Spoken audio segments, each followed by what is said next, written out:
Welcome to Complicated Opportunities, a Cosmere RPG podcast with a couple of GMs. This week, we're going to be continuing a tier ranking. We are going to be tier ranking the surges. Last time we did the heroic paths. Instead of doing the radiant orders, we figured doing the surges would make more sense because then you can kind of figure out what radiant path you would want to play based on those surge rankings. So, Irving, I'll turn it back over to you to walk everybody through what our ranking criteria will be. Yeah, so much like last time, we have the tiers S through D. S is, hey, this is far and above the best choice. It can kind of do it all. In Magic the Gathering terms, it combos with a ham sandwich. Um, just something that really can solve almost any problem you can think of and do it rather efficiently. A tier is, hey, this surge is pretty good and it works well. It's a good one, not a bad one to pick. It synergizes just with its like stat that it's tied to well, and it's an all-around good choice. B tier, well, you always have to have a B tier. It's middle of the road. You know, passing acceptable, but nothing to knock your socks off, nothing wild. C tier is, hey, this is useful in some specific scenarios, um, but in others, it won't be as helpful. And then D tier. D tier is the, I think this one needs some work, chief. Didn't have the most like satisfying result. And spoilers for this one, I personally do have a surge in the D tier. So we will see where Kyle has it and if it actually ends up there. Awesome. Well, we will roll through these just as they are in the handbook, so we'll just be going in alphabetical order. I'll be honest, I kind of struggled with this one a little bit just because, one, I haven't played with these as much because they are typically, if you want to get like really deep in the surge paths, you're going to be a little higher level. Um, so I've only typically played up to like level 8 with some characters. So we will see how this goes.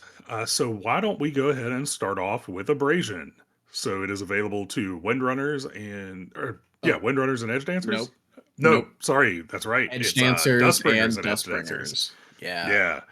So let us go ahead and start rolling through that. Yeah. And as a huge dustbringer enjoyer, this is my pick for the D tier. Um, I think abrasion has too many requirements on it.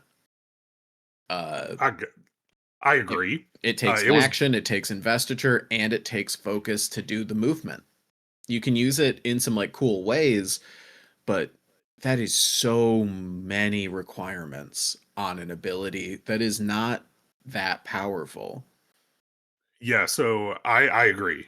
This was my lowest ranked one. I didn't have anything in D tier, but that was honestly because I was really just struggling to figure out where to rank stuff. But I agree. That was actually my note that I made is like using two focus until you're four talents in on top of also using investiture. Like that's just a resource drain. Because the in the Cosmere RPG to me, like you don't get a lot of focus unless you're specifically specking into that. Now, I will say you can get smooth operator in 3. Is it three? Okay. Yeah. So you have to do reverse abrasion where you can increase the friction and then distant surge binding, then smooth operator. Um but still, that's, if you rush it, minimum level 5. And you're getting something that just makes you move faster. Like, which don't get me wrong, that can be useful, but not Actually, the enough for me first to go. talent you pick up, reverse abrasion, is pretty sweet. Yeah, Increasing the friction, or like canceling difficult terrain, that's cool. Um, I definitely am guilty of using that without the talent because I thought it was just baked in. Whoops. Um, but that's another thing. Like inherently, I'd think it was baked in, but it is just the reducing friction that is the base level of the surge. Um, yeah, yeah. This one definitely to me is oh, like, and you're restricted in moving in a straight line until you pick up graceful skating. yeah. So that's why I was thinking it needed four.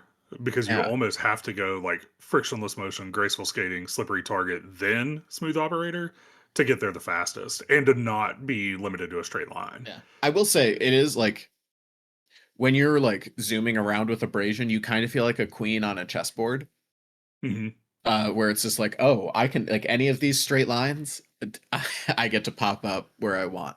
Um, but you know, it doesn't come with a movement speed increase. It doesn't, and like it is tied to speed, so you probably have a high speed if you're doing abrasion.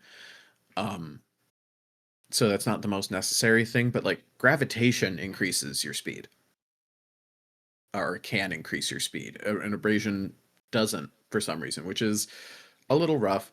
It is the only way you can move and attack mid move, which is cool. That's something that's like a base feature in a couple games that is not in the Cosmere RPG. Um, Yeah. but like people can still take reactive strikes against you um, as normal. You can pick up slippery target to give those disadvantage. Um, Yeah. So it's just one of those cases where like it's a very cool ability and they had to be careful with it because you could easily make it overpowered, but I think they were a little too cautious and it feels like it's really hamstrung by that by just being Yeah. cautious. Yeah. Yeah, like if you're starting off at higher levels and you're able to just take a bunch of these talents right away, I'm sure that feels awesome. But like right now, because Stonewalkers is the only like big campaign that's out there right now, um, I I always try to think of these in the context of what if I was a level 2 edge dancer, right? And it's just like I feel like I would spend the entire campaign just being able to move faster. Yeah. And Well, and so I'm playing a Dustbringer and using the canon rules for it. So I like having said the first ideal, I only have abrasion right now. And it's just like, oh, okay. I forgot that this was going to happen. It doesn't do too much for me. yeah, Uh, so yeah, I don't want to sound like we're poo pooing everything right away, but this definitely was my yeah, lowest ranked. yeah. This one was the opening one that like I wasn't too thrilled with. But it's really the only one I'm not too thrilled with. And our next surge is adhesion, available to bondsmiths and windrunners. So only available to windrunners because Yeah, bondsmith isn't a tree yet. Uh, and this is the one, you know, the classic uh ability sticking rocks to walls.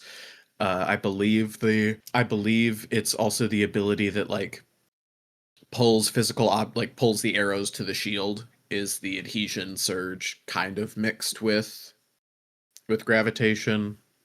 yeah, And in game uh adhesion is, you know, you spend the full lashing, one investiture or more to secure two objects together. Uh, lasts or uses an investiture each round. Da, da, da. Yeah. Okay. I mean, it works exactly like you'd think in the books for this first talent, and then there's things that modify it later on. You know, you can reclaim some of your stormlight from uh an adhesion like scenario, which is good. Uh, binding strike, you know, so that classic scene of Kaladin sticking spears together when dueling in the chasms, that's kind of what's going on there. You can even make a ranged version of it, which is pretty awesome. I also really enjoy adhesive trap where you can basically just like set traps on the ground um, for Yeah. people to where if they step on it, they get stuck to it. Um, also, it always just makes me think of Syl when I read that one. But yeah, it to me adhesion is like a B tier. It works exactly as Yep. you would think it works. Yeah. I Like think it is the mid like yeah, it is dead set in the middle. It has presence as its tied skill. So it, you know, reading binding strike here, you have to use 2 focus when making a melee attack with binding strike, which is a lot. Or you could spend an opportunity, which is nice, but you reduce the action. Yeah. yeah, So that's the thing, you know, like talking about abrasion, action, investiture, and focus. Adhesion, if you're going to spend focus or an opportunity, you don't need to spend an action. Yeah. Uh,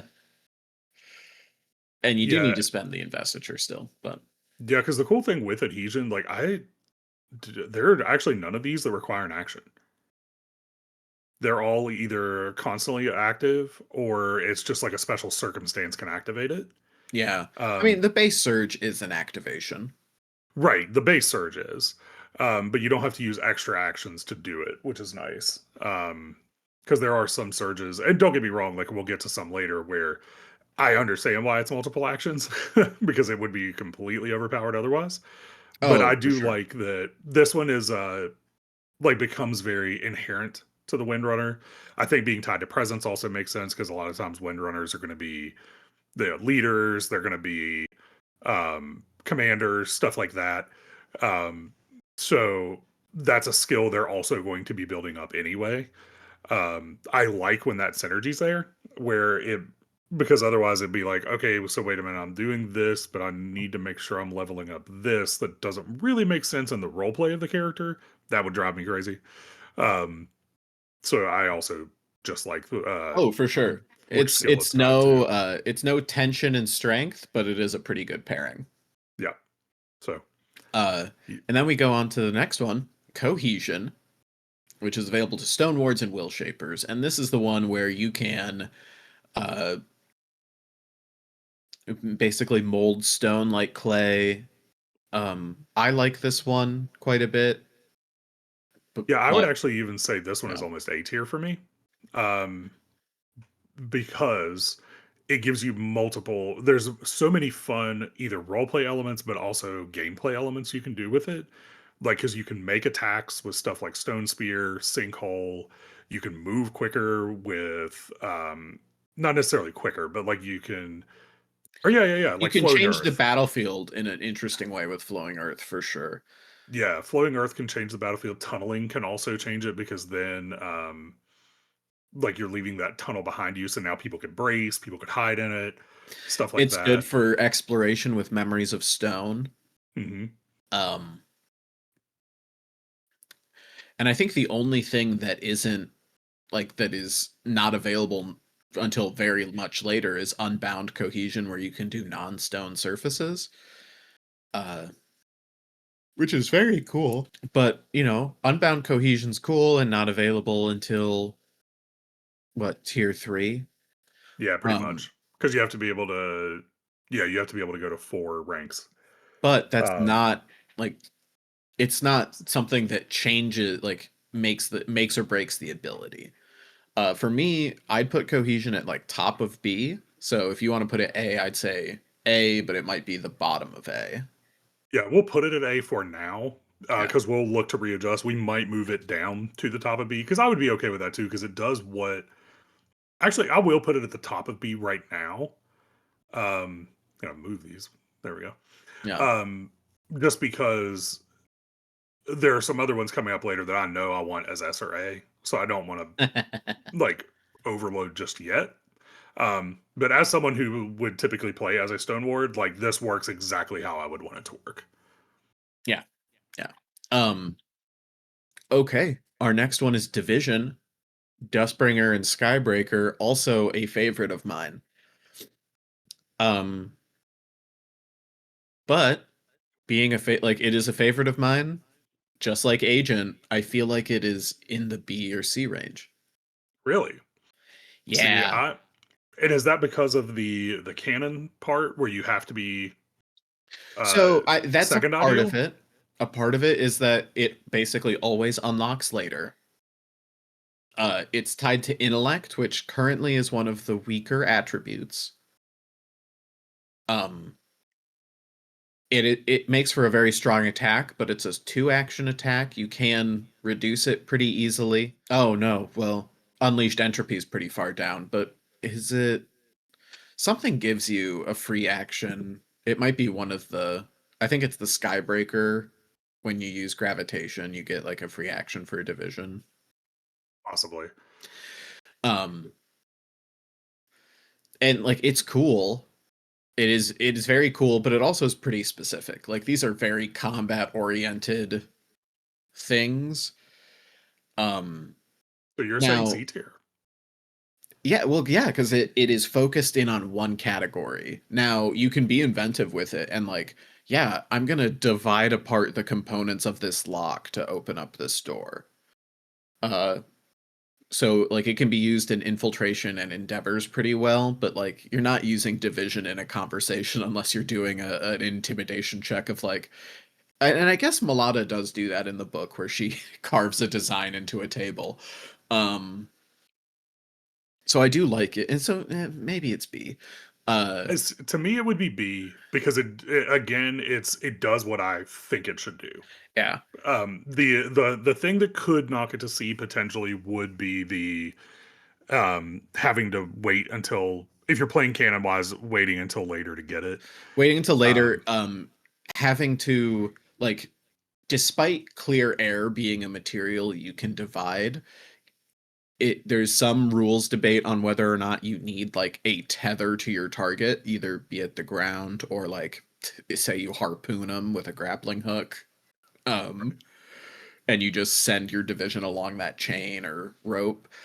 Uh yeah, I mean, there are, because to me, yeah, I know that there is a little bit of a debate on that because, like, to me, Gout of Flame, the way it's worded, is you shoot flame out of your hands.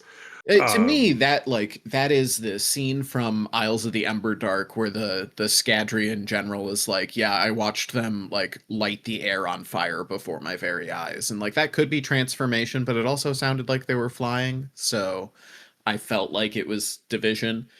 Um, yeah, or like the destruction wreaked on Ashen, I feel like is division. Um, yes, yeah. I don't feel like that's soul casting. I definitely think it's division. Yeah, and like maybe there's a world where we find out that soul casting and division are very much similar Yeah, processes in the far future. But yeah. again, yeah, Sorry, it go it ahead. feels constrained in a lot of ways. Um, and there's rules debates that can happen. It also like it requires quite a heavy amount of investiture for most of its talents and quite a few action points for its abilities. So Yeah, like that's a good check. It doesn't require any focus, um, which is fine. Uh, and like you can make it, like the talent is aptly named Devastating Division, and you don't need like you can grab any of these at any tier. You'll probably be grabbing them at tier 6 because generally you can't get division until you can swear the second ideal, which is level 4, right? yes, yeah. Uh, so you have level 5 is when you can take bodily decay or eroding escape.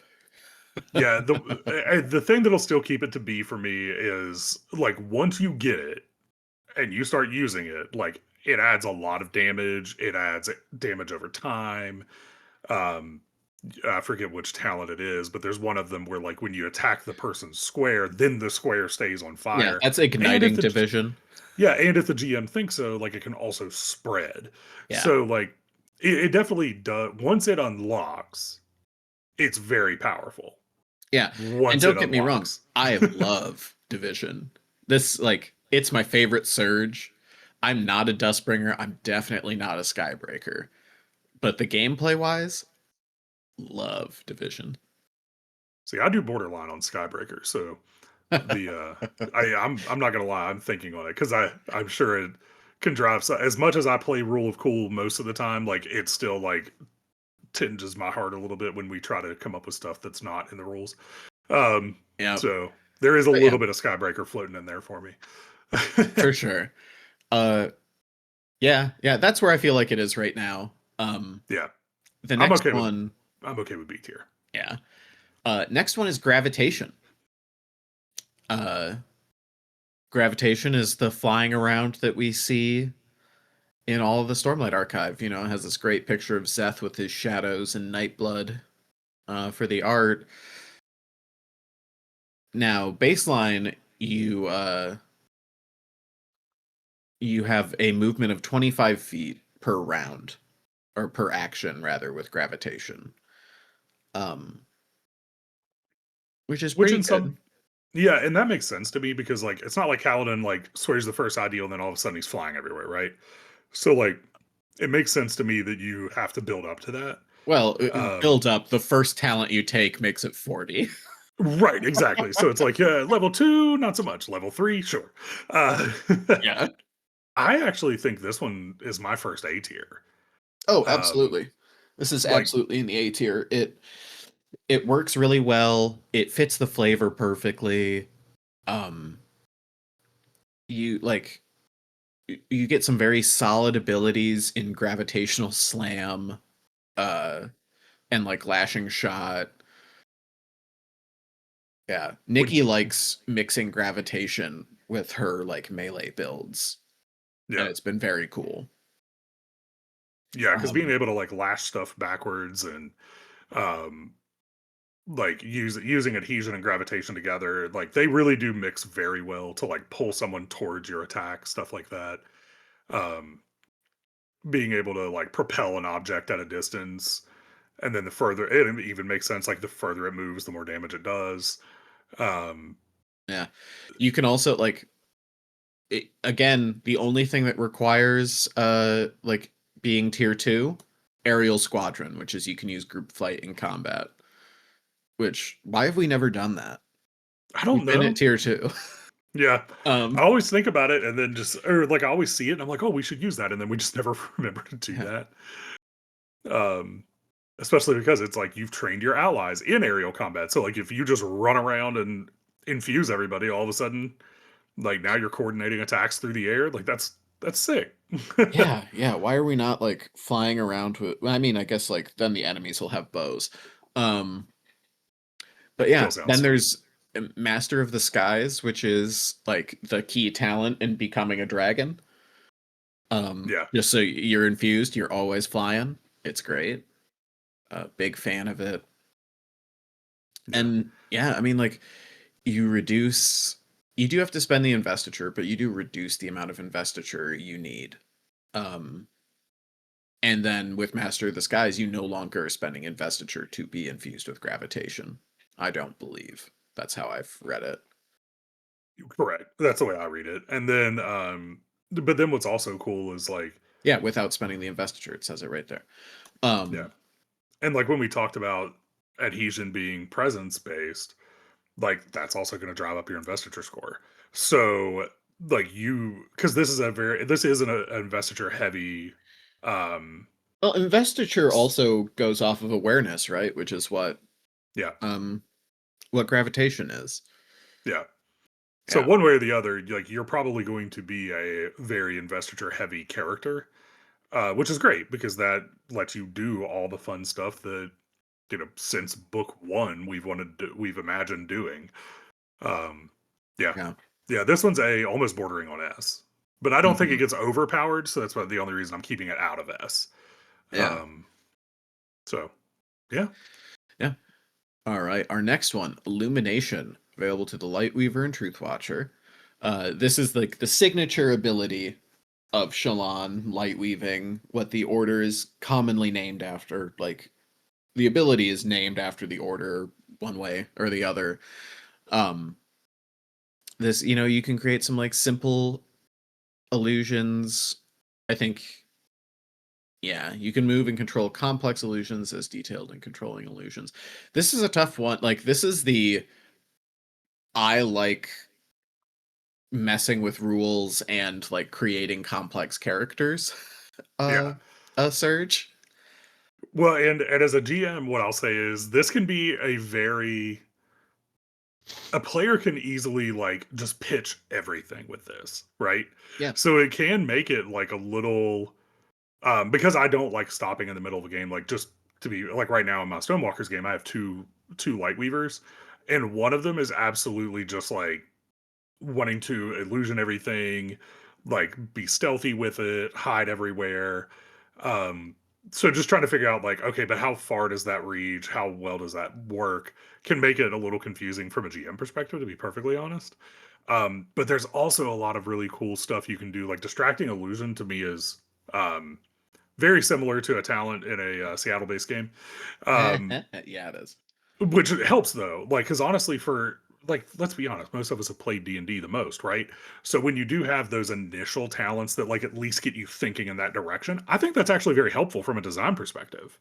Oh, Um, absolutely. where if you instantly are like, oh, I'm casting distracting illusion, it's mirror image, cool. Like I know what that does, right?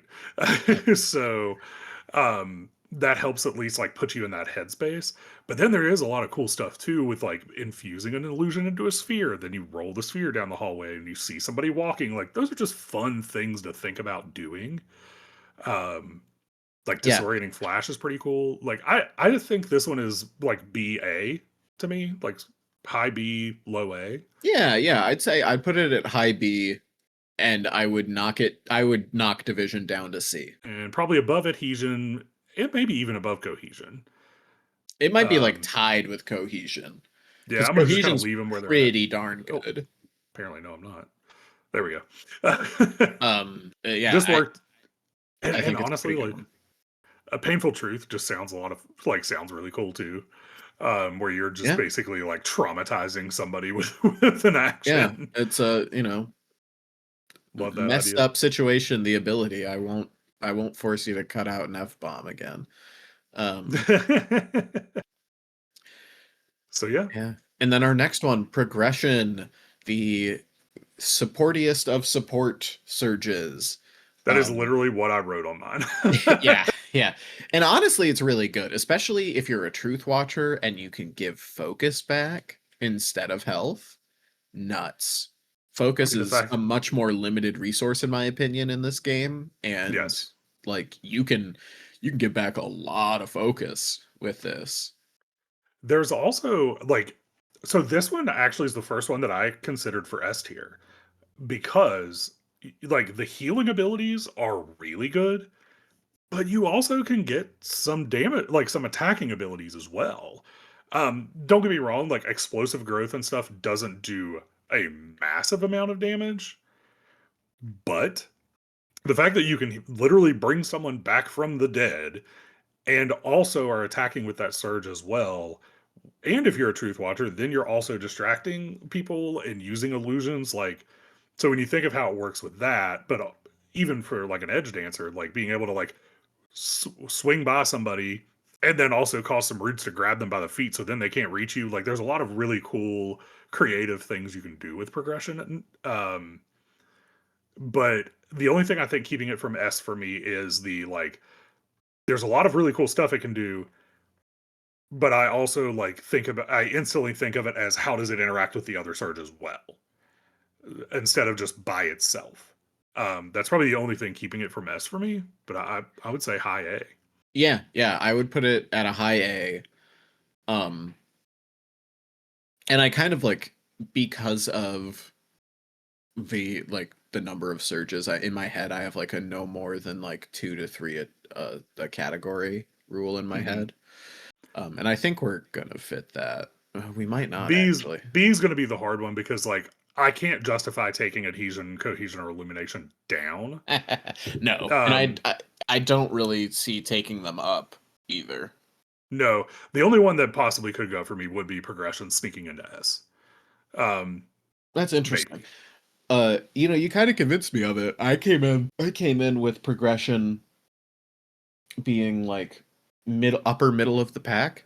So like Mhm. definition of personal B tier. Um, but Honestly, the plant growth stuff is what pushes it for me. yeah, yeah, I Um, think adding in that plant growth is really helpful. And that can even like help you for endeavors and stuff. One of the sneaky best spells in D&D is spike growth. And explosive growth with overgrowth has a lot of that vibe without the thing that made spike growth overpowered. So, I like it. I do like it quite a bit. Um From the Brink is so like, I don't know, it's so situational that like I don't really even consider it yeah, but just personally. still, like, still having a resurrection spell Yeah. makes sense. But yeah, like, it's not something that you're going to use every single time. But I also think that that's smart that it's locked as far back in the tree as it is too, because some people just might never get to that. Yeah. Because the one catch, like, and another thing that does keep it a little out of S for me is like, while progression is awesome and you can heal really quickly, stuff like that, like, most of your party's probably going to be playing Radiance, so they can also regenerate on a free action every turn. So, like, Yep. the healing isn't as important as it would be potentially, like, if I don't know, but like when Mistborn would come out, I feel like healing is going to be a lot harder in that, because you don't get surges that just automatically heal. But there is gold for Ukame. Yeah, which heals you. But being Oh able to yeah, heal not other healing others. people, That's yeah. right? So like that'll be an interesting a world hopping truth watcher or edge dancer would be something I'd be begging for every time I play Mistborn. Eh, Uh, yeah. Um, but I so feel like we're just talking about progression. Have it in A. Put it above gravitation. okay, and then You've we will convinced me move quite on well. to tension. Tension. Probably my favorite surge. I'm pretty sure it's your favorite. Yep. This is Um, my first S tier in my head. Now that could be very much personal yeah. bias, so I do want to talk through this. Um, No, for me it was top of A, and so I could see it being bottom of S tier for me. I my pick for S tier, maybe I'm being a bit of a jerk, but I think is the correct one. Um, no, I agree. Like S is where I landed with it, and yeah. so there's a few reasons for that. Like one, you're literally getting to extend reach, which if you're playing a warrior and you have stone stance, like Oh I yeah. built a character, like you can build a character that basically makes everybody within 20 feet of you have to attack you or they have to spend multiple actions, Yep. which is exactly what a stoneboard should be doing. You can increase defense, you can parry, it's borderline awakening.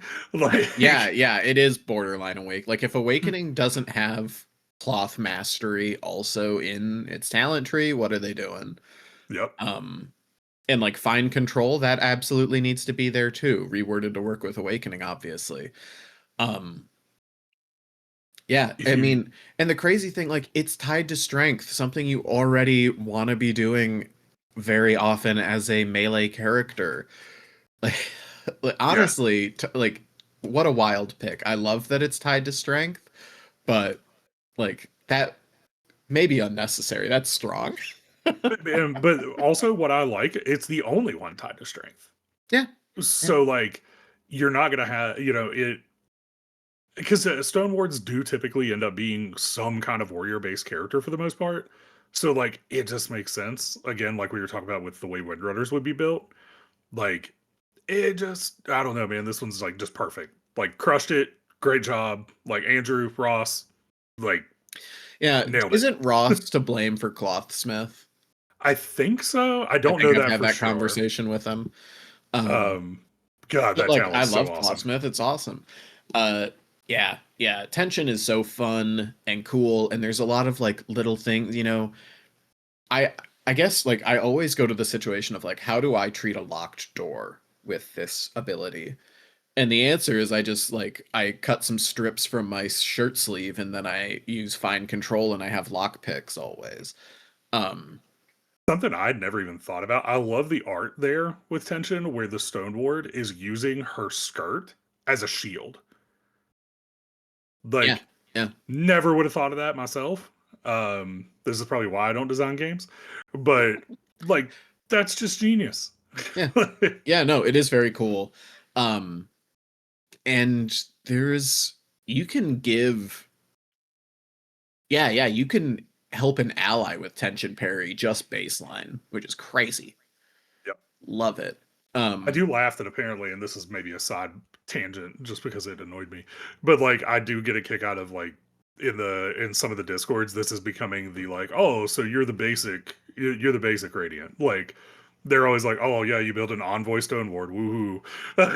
Like it is kind of funny that it's like, oh, this one just clicks but to me that just says this clicks for everybody.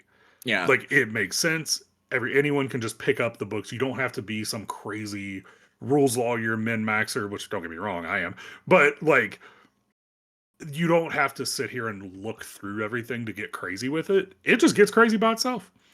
Um But that Envoy Stoneward that Ross told me about that I ended up building at level 12, getting a, what was it, 26 physical defense. I was harder to hit than a friggin' Thunderclast.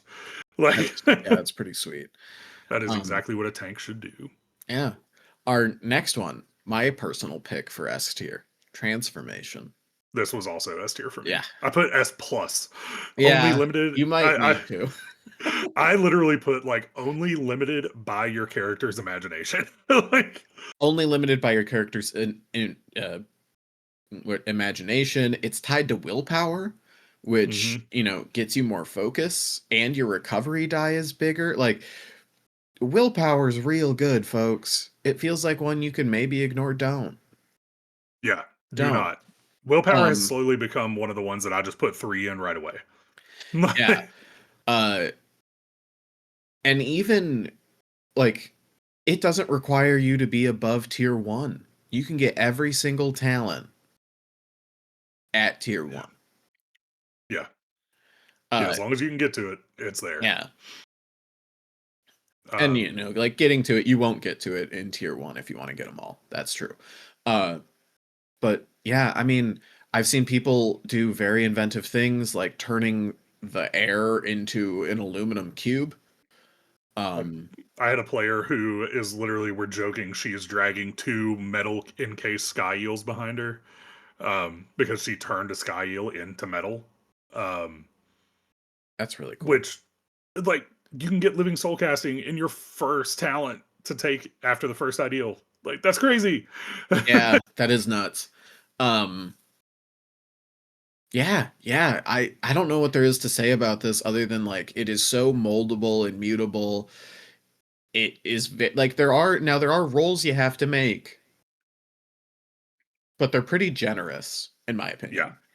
When especially, like, you don't have to go very far to, if I remember right, maybe it is towards the bottom, where you just automatically succeed on certain stuff. Yeah. Like, which is nuts. Um, Now, it does cost quite a bit of investiture, doesn't it? yes. Let me get down here to the, Yeah, like, it's based on the size. yeah. Um But still, now that I will say for GMs out there, that table is very useful to just tack onto your GM screen. oh Like, yeah, if you have someone with transformation, basically like, you know, get a printout of successful transformation and then the transformation difficulty classes. And maybe also what the different materials are. Like they break down solids are this, organic matter is this, liquids are this. Um, I do think that I forget about the successful transformation part, where the how much investiture you have to spend. I think I might forget that. I probably let some people get away with spending less investiture. there's talents that let you spend less investiture too. There's so much going on here. But yeah, Um, this is like almost in a tier all by itself. yeah, yeah. The gap, in my opinion, between transformation and tension is pretty huge. Yeah, Um, but I just don't have another tier to put it in, and I'm not willing to drop tension to A just to say yeah, transformation is the only S. yeah. Um, But and yeah, that and then transportation, the other intellect tied surge. I like transportation. I think it's very cool. I think a lot of it is locked between higher level play, which you don't see as often, which makes sense. Yasna, who is one of our highest ideal radiants and has transportation, is not even good with it. yeah, Um, like she's not great with else calling yet. So like getting else calling, else gate, and realm walker so far in the tree does make sense. Um, yeah.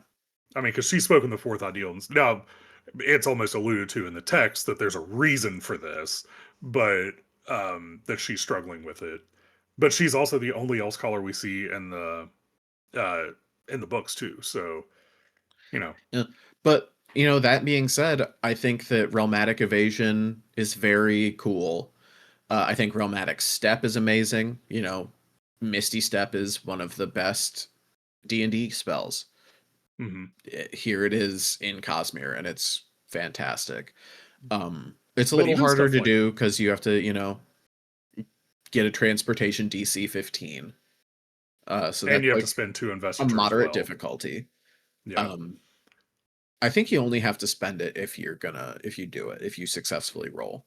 Yeah, a lot of these, even the transportation or transformation and stuff, it's like if it doesn't succeed, you don't have to spend the investiture. Um, like if you, there's a lot of these that when you're trying to interact with something, if you don't, like if you're just shooting something at someone with gravitation, like you're making the test one way or the other, but and you're spending the investiture one way or the other. But yeah, the even the like not cognitive vision, cognitive farsight, like that's actually pretty useful if I can just like phase out and take a look in the cognitive realm to see if somebody's hiding somewhere. Well, yeah, and Um, that it's 3 times your Sprenbond distance. yeah, That's pretty good. Because baseline that'll be 60 feet because you start with 20. Is it 20 feet Sprenbond distance? I don't It's remember 20 off or the top of my head. 30. I forget which, but either it's 60 or 90 feet. That's Yeah, really good. Like if you're in a dungeon, like if you're going through tunnels or something or in a cave, you're seeing most of that in the cognitive realm. yeah. And so you're seeing where guards are. You're seeing, you know, interesting points of like investiture. Uh yeah, yeah, it's a good looking tree tied behind, like realmatic evasion is tied behind the second ideal, so you can't take realmatic evasion until level 5.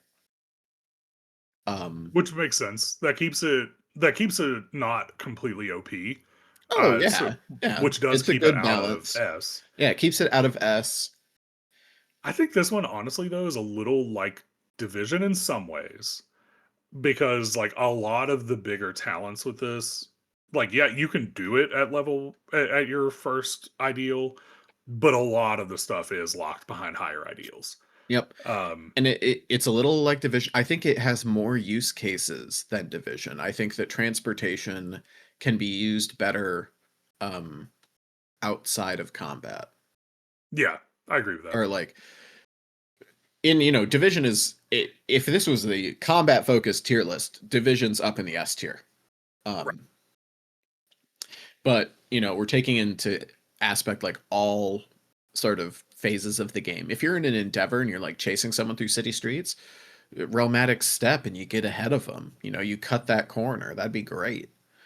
um Cognitive farsight, you know where they're going, you know where the guards are on your infiltration. uh you can even like with cognitive vision, it helps in conversations. Yeah. Yeah. So yeah, um I honestly would say it's B. So what I would actually be okay. So let me throw it in B for now. But putting yeah. 4 in one tier seems a little wild. Um, Do you think maybe illumination goes up? that's what I'm thinking. Is illumination goes up. Cohesion, adhesion, transportation at B. I'm good with. I'm good with division at C. And we're almost saying division C plus. Like Yeah. to be honest.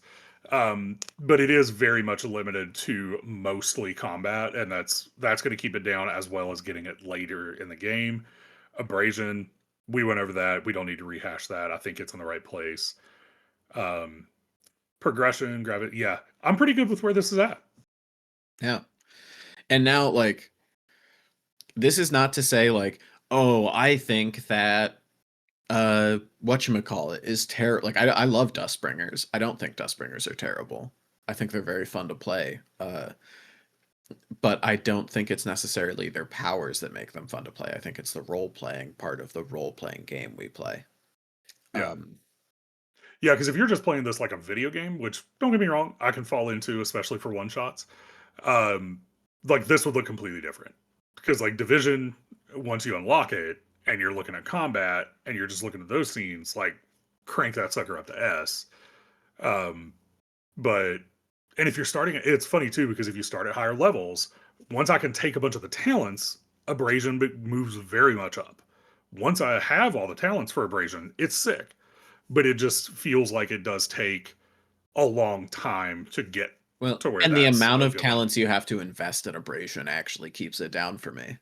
Yeah, even at a higher level, like level 15, like at that point, but I don't know. I can go off on a tangent too because I also love the heroic paths so much. Like Yeah, I'd want to take a bunch of those talents. it is Um, hard to fit in all the talents you want to take.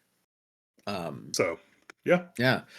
So this is the tier list of where we landed on things. Now, I know there's not a randomize button, Kyle, but I want you Oh, there to. is. There's a randomize button. Oh, Yep. okay. All right. 1, 2, 3. Click Bam. it. All right. So as you can see, adhesion, absolutely one of the best talents out there. You can stick anything to anything. It is clearly overpowered. Cohesion, illumination, D tier. Don't take them. They suck. They're worthless. Like, I don't know who designed those things. Why would you do that? Division, it does what it says on the tin, classic B tier. And that's your tier list, folks. Let's uh see how many silly comments we can trigger. yeah, Um, I don't think that'll actually happen. Most of our listeners, I do think, listen all the way through. Um oh, that's funny. I should have screenshotted that before I changed them all. Now that I'm looking at it, but oh, it's okay. You'll have it on the video. It doesn't matter. We don't need to fix it because we're gonna cut back to the key that's art. true. Yeah. Um Which actually, yeah. oh, so Tales from the Table, what have you done? So we have We had, didn't yeah, record last week. since the You and I last took time a that little break. yeah, since the last time that I've recorded, we actually finished all of chapter 4, and we did it in 2 sessions. Yeah, despite Um, wanting to slow down, you guys are zooming. yeah, we're averaging about 2 sessions a chapter, which I don't think's that bad. We're also getting into the meat of the adventure now, so like we'll see if that slows down some. Um, but so starting chapter 4, that first session was a lot of fun. We had the adventure. Our newer light weaver had just taken living soul casting, so that was where she got to do.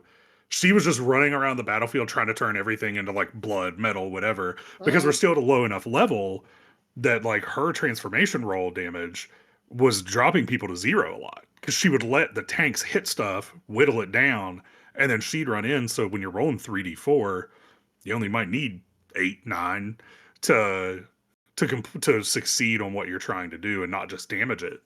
So she turned 2 sky eels into metal. But then These at are the your end of metal that styles. encounter, Gotcha. yeah, but then at that encounter, we had a really cool moment. We have still yet to have. I have 4 out of my 6 players. I have 4 radiants. None of them have sworn an ideal in combat yet, Hmm. which is interesting. But I think he really enjoyed the roleplay piece he got because he's playing a truth watcher that was raised in the Alethi military, but was very much like a nepo baby, and is realizing how little he actually knows about things. But because he was running around with our scholar Lightweaver, she's been reading words of radiance to him. He's starting to put together that maybe what he's been taught wasn't true, which then culminated in the scene where you encounter the 2 awakened listeners. And Ooh, that's actually when he swore his ideal. Was nice. during that conversation, and that was how we ended the session, That's which was great. really cool. And then the visions Yeah. was a lot of fun. Um, Who did you give the odium vision to? I gave. I'm trying not to spoil his backstory yet because my players don't know. So, players, if you're listening to this, mute. um, but he's secretly working for the diagram. Ah, this one. Gotcha. Okay. But he doesn't know the diagram's what it is. Okay. Ooh. So I snuck in. So I gave him the odium vision almost directly from the book, but I Uh, did add in that when he sees odium, he is getting a glimpse into the past and seeing odium watch Teravangian create the diagram. okay. So he doesn't Interesting. know that's Teravangian, Yeah. but he is seeing where the diagram came from. So now it's putting him in that moral quandary of what's he going to do later on in the campaign because he has an adventure, like he has a thought planned out for chapter 7 that I love.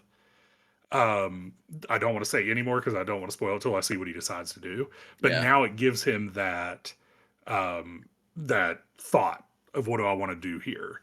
Am I going to continue my mission or am I going to turn on the diagram? Yeah.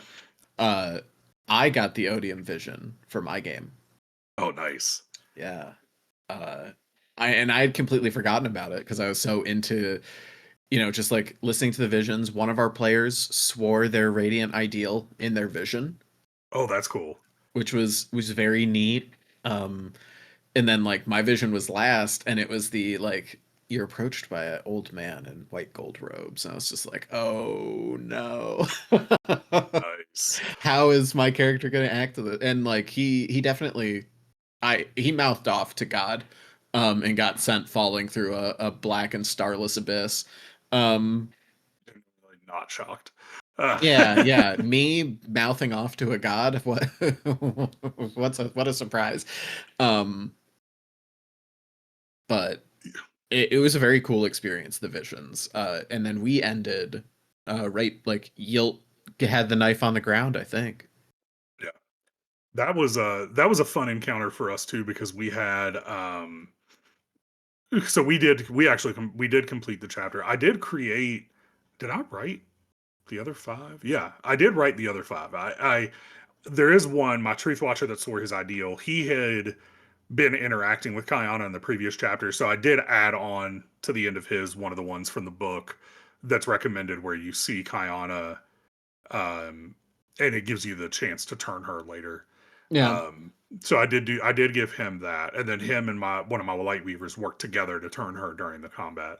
nice. Um, I have no idea but what we'll do. well, I did have so it was interesting because like my stone ward. Now, don't get me wrong, like, and he'll laugh if he hears this. Like my stone ward is always trying to create like how can I break the game a little bit?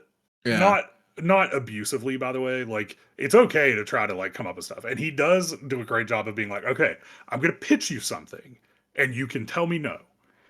yeah. But a lot of times I'll just raise a DC or add a plot die, like and it was fun because his thought was the on the ground. He was like, can I use cohesion Oh, yep, you told me about those. to kick the knife back towards me. And I was like, you absolutely can, because he's a knife wielder anyway. Like his build is basically his goal is for you to get into combat so he can raise the stakes and pick off minions. Because if you hit them with Yeah, deadly, with they die. Deadly. Yeah. So fun build, to be perfectly honest. Um, and he has I was like, you've got to do it. You've got to succeed on a higher DC than his physical defense, and I need you to roll a plot die. So he rolled a complication. So I was going to have the knife come back, land in his shoulder, and because it's a Razium dagger, I was going to have it drain his investiture.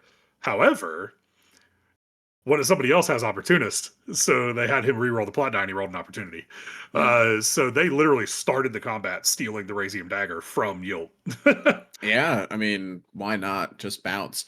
Um, yeah, I think my plan is to skate up to it, and Yeah, just like, very Bugs Bunny, like, whoop, this is mine now. yeah. Um, Now you uh, only have 4 players in yours, is that right? yeah, we only have four, Yeah, and I should have added a couple um, NPCs just because I have 6, and even though Yield is a boss, like I had 2 warriors that ran up to him, went into stone stance, and then a third person that wasn't in stone stance, and they're all just wailing on him. Now, mind you, one of those also rolled 2 nat 20s in a row, so it only took one mhm. round for them to get his health to half before he pieced out. Yeah, well, I was coming in with like dice karma that was going to mean I was rolling bad all session, and I rolled okay. Uh, Nice. well, I just played a game of Star Wars Legion, and my dice were on fire. I remember seeing you Yeah, comment that and it's because I just can like, see your oh all's chat, man, and yeah, I just saw you being like, ah. I know it was too bad of luck. But like I did okay. I didn't tank too many good rolls. But yeah, yeah, that's kind of the tales from the table. My home game, as home games are, like the scheduling is occasionally the final boss, and I we're not playing today. I think we're trying to play next week. Gotcha. Well, that's all right. I need to actually finish writing mine, but I just had so many editing duties for some other shard stuff that I Well, was working on. yeah, I have not been able to work on yeah. that as much as I wanted Actually, to. did I talk about like I they got to Videnar, they completed their endeavor, No, no, you haven't and talked about that yet. okay, yeah, yeah. So they did do some like travel, and I had an interesting situation where it was like, all right, you guys can like stick on the main road and have an easier time avoiding these bandits that you found like evidence of. Ooh, and I did when they found evidence of the bandit attack on a caravan, I snuck in two of my players, they're like Spren that are watching them, and they immediately bit. They were interested. Nice. That's Uh awesome. which is good. Oh, the one and there sorry, I'm gonna just keep telling stories now. Do it. Um there was a dying merchant that, you know, it was too late for them to save, and I had to come up with a death rattle off the dome. Oh no. Oh God. Uh and it like it was an okay one. Nikki, who has read the books, was like, yeah, that was a good death rattle. And I was like, oh, thank you. Um but my player who has read like 300 pages of Way of Kings. Um he was there, and he has this history where he's like, yeah, you know, like since we grew up in the like working for the church, I want to give this guy like his last rites. Um and then the death rattle happens, and he's like, hey, what was like, can I roll to see if I know what the hell that was? That's Um awesome. and I was like, yeah, absolutely. And he rolled and I had him raise the stakes. He rolled a nat 20 and a complication. Okay. Uh Yeah, yeah. So I was like, yeah, you absolutely know that this is a death rattle. You know, there's this historic thing that happens. A lot of people are unsure why. And then I was like, but you've also read Hessi's Mythica. So you know this comes from an unmade. And he was like, okay, what's an unmade? And I was like, essentially a demon. Um, Nice. and like not just any demon, like a greater demon with a name. And he was like, okay, my character's freaking the F out. Uh, and then like 2 or 3 days later, we were playing WoW, and he was like, "Hey, so I realized those death rattle things are the chapter headers in the book." Nice. And he got that all from, you know, our you know, the RP that was happening, which was cool. Um, and then as he was running away, he tripped over a root because that's his cultivation spren watching him. Um, and then his partner was like observing the camp looking for like clues, and saw a strange reflection on a piece of metal, and that's going to be his mist spren because he's going to be a truth watcher. That's cool. Yeah. uh oh gosh, I stole the wagon scene from the first chapter of Stonewalkers, because I was like, I need something to happen on the road and kind of tie it into a caravan. All right, it's going to be Tetrabin and his daughter. They're stuck, and she's like running to go get help. They were immediately suspect of this child. They were like, is this child a honeypot to get us ambushed by bandits? Um, Oh, nice. and they were like about to start interrogating a child, and I unfortunately just have the most untrustworthy voice of like, no, she is innocent. And they're like, Irving, are you lying? And I'm just like, no, I promise you, this child is innocent. That's too funny. Uh, I mean, that is the classic, like, that is the classic trope that we as GMs use. Yeah. And now they did end up rolling really badly on getting the cart out of the quicksand, so they got ambushed by the bandits anyway. Um and I gave them the opportunity, like I gave them the option of like, "Hey, you have enough time and you got the cart out. You guys can run." And like, you know, it'll be a series of checks to see if you can get out, or you can like stay and fight. And they did choose to stay and fight. They did much better in the combat against the bandits than they did against the axe hounds. So maybe it's axe hounds that are a little strong. Oh, gotcha. Oops. As Um I knock my microphone around. yeah. And you know, it ended with them getting to level 2. So we'll get to see, I think, oh, I told Josh and Chris that they could take the first ideal talent. I think Chris did. Yeah. So we'll have an edge dancer. Nice. Yeah. So this is a bit of a sidebar, and I know we're going long on this segment, but who cares? It's our podcast. We can do what we Yeah, want. exactly. So how did you just come to the decision that like, hey, because like when this takes place, it doesn't make sense for your characters to technically be Radiants, right? Like because those don't really exist at this time frame. I don't Um, know if I agree with that. Uh, I mean, they are the church has been covering up a lot of history there. the So church has been covering up a lot of history. The official order of the Knights Radiant is gone, but bonds are still happening because Nail goes and talks to Ishi around the time of the hierocracy. And I assume that talk is when he decides he needs to start killing budding Radiants. So that means it's been happening. that's a good point. I don't think I And thought of that. Thought of the it that way. uh the hierocracy has this thing where like I forget the technical leader's name, arch Yeah, prelate or whatever, claims to be speaking for the Almighty. You know what sounds a lot like speaking for the Almighty? What Dalinar was doing getting visions. that's true. And then the hierocracy falls to the Sunmaker. Why does it fall to the Sunmaker? Because the Sunmaker is going around trying to conquer all of Roshar, starting with Alethkar. And what is Dalinar's early interpretation of unite them? Unite the High Princes, unite the nation. I think, and then later he thinks unite the world. The Sunmaker is trying to, through force and the wrong means, unite the world. So I think that a large part of Rosharan history is shaped by the Stormfather, really Tanavast, going about trying to choose his next vessel, and that's driving a lot of the tension. And that's like my crack theory that I am basing this around. Don't think it's a bad theory.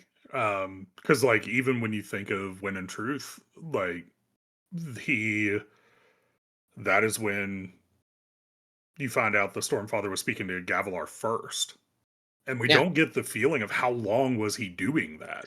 And that and is a very Rosharan he's a Alethi much way. different Stormfather than he is with Dalinar.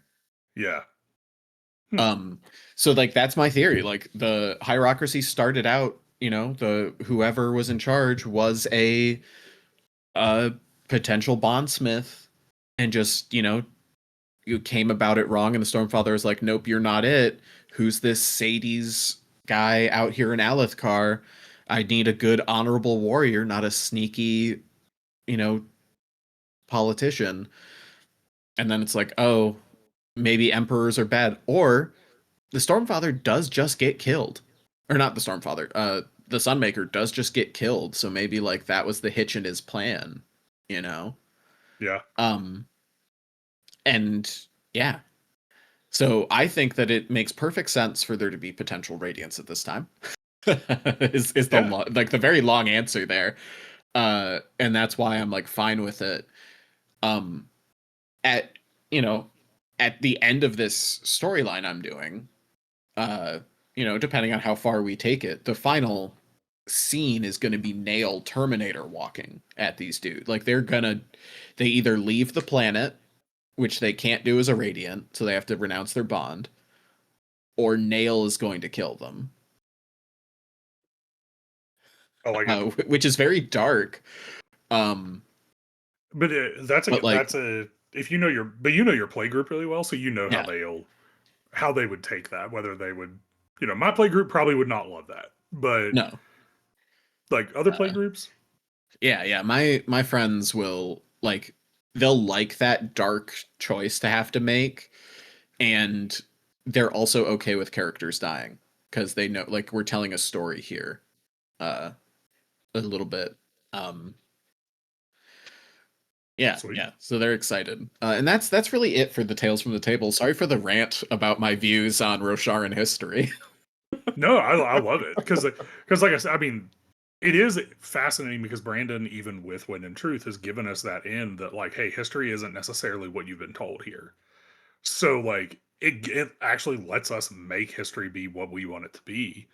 Um, and I'm totally cool with that because like even with like with my campaign, like we've seen like bits and pieces of what happened during the recreants, but like not what actually happened.